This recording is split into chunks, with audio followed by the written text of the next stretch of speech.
catur. Nggih. Paham ta awakmu kuwi? Paham catur. Nah, kuwi kan nalika ana ing beberan ana ing meja neng ya. Nggih. Kuwi kan kuwi perane dhewe-dhewe.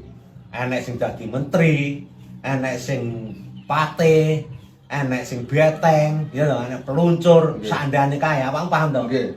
Nah kuwi, Bro, kuwi engko lek wis dilebokne nang kotak, kuwi engko padha. Kuwi ibarate wong urip nang donya kuwi, ya wis kaya kuwi. Dadi nalika awakmu ki pamane nang donya kuwi, mungkane aja menteleng kerek. Aja dumeh ya, aja dumeh peh awakmu gagah sehat, awakmu pane dadi presiden, upamane dadi bupati, dadi lurah, aja kok mentang-mentang nek nalika awakmu kuwi isih jabat kaya ngono lho. Kuwi engko akhir-akhire itu.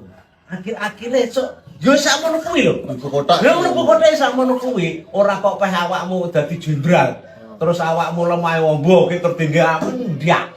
Yo sakmono kuwi padha Pak. Padha sakmono kae, paham to? DPR ya bangga. Lha yo padha. Jenderal ya padha. Padha ngono lho.